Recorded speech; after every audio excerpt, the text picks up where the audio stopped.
My name is Siva and I'm here at AccessAlliance on Jane, and today I'm going to make a sauerkraut which I learned since coming to Canada from Barbados. It's very easy to make. You require for a half-liter jar 1 pound of cabbage, 1 tablespoon of salt, and that's all. Now you can add spices, you can add other veggies like carrots, peppers, anything you choose. I started making it after I came to Canada because in the Caribbean we don't really preserve anything. So we're doing it now because this is a different country. So that's where I started. If you have a slicer at home, you can use that. I tend to use a knife. It's a big one, but it is very easy to do. So I'll show you how I shred my cabbage. Not very coarse. You don't have to be afraid of the knife, it's not going to hurt you. After you have all your cabbage cut up to the desired consistency, then you can start preparing your salt. You can see how easy it is to be done, and there's not a problem. I came to Canada in 1968 and I thought, wow, what am I doing here? It's so cold. But after 5 years, I loved it. So then I couldn't go back to live anymore. Okay. So we've got all our lettuce, our cabbage cut. We add it to a bowl.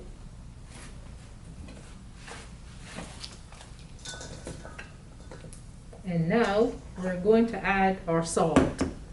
Our salt is 3 to 5 tablespoons of salt. And you can get the texture of it by the taste. You can taste it after it's been juiced to see if it's too salt. And we've added 4 tablespoons of salt to this cabbage here. Then what I will do is I'll take the cabbage and sort of mix it in the bowl, which is called bruising. You're bruising the cabbage so it releases the water. And after this is done, you can leave it for like 20 minutes and more water will be produced. Now I'm going to add some carrots to the mixture, which will add lots of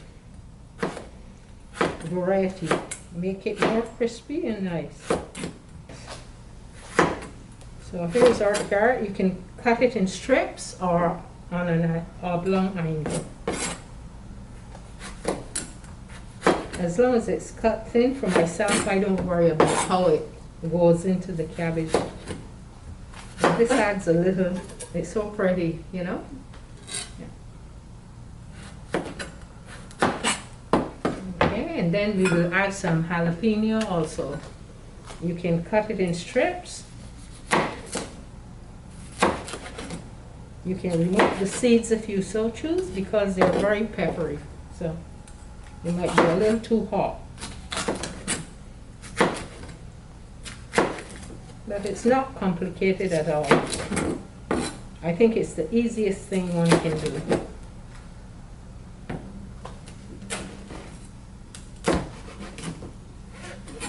Okay. And here's all the veggies we will add to the cabbage. And we go back to the cabbage and see how it's doing.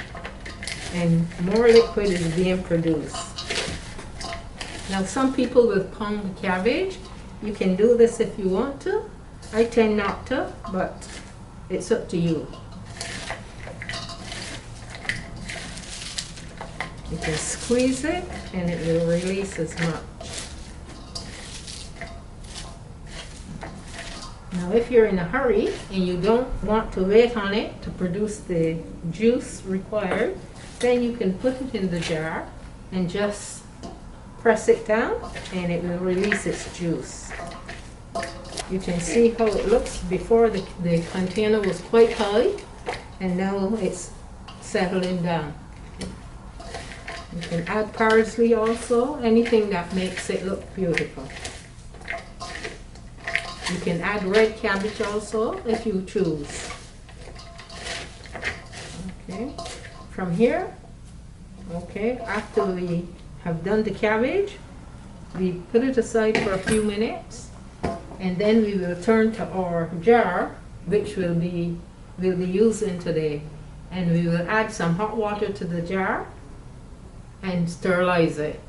So with your sterilized jars, this one has been done. Then we will start packing the cabbage into the jar.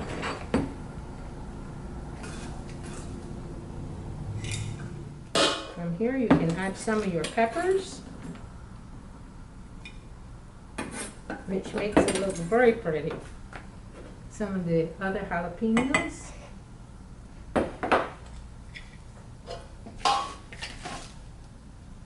If at the end you find you don't have enough cabbage for the jar, you can cut more and add.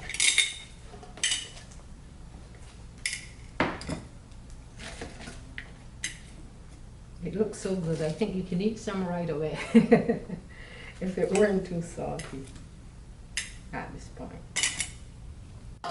Then I usually take my rolling pin, use the handle, and just press it into the jar. Press it in as tight as you can. Then we can add our carrots. And you can try to put them in a manner that makes the jar look pretty.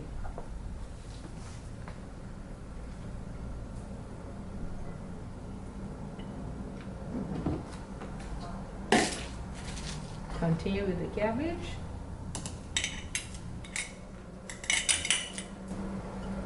Until everything is filled up.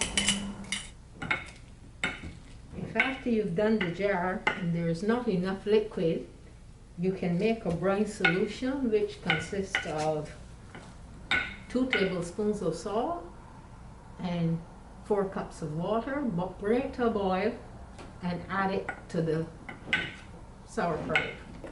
So, I went to George Brown. I did a chef 3 course there. 2 years, and we did so many things, you know, and from that I learned to do many things. So I've never stopped. I've continued. I feel like I'm always on the road doing something, you know. But I never stop trying things. I'm not computer savvy, but I can find a recipe on the computer. So if I need something, I'll look it up and see what it says and take a chance at going.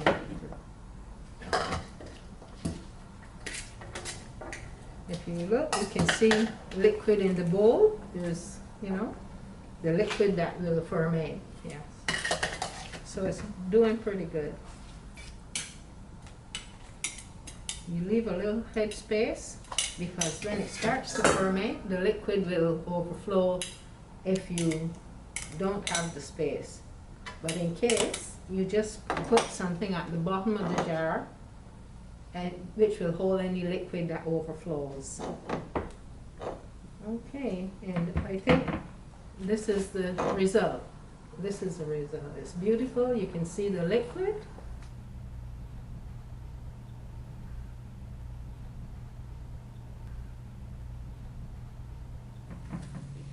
Okay, after it's being put in the jar, make sure all the liquid is on top of the cabbage.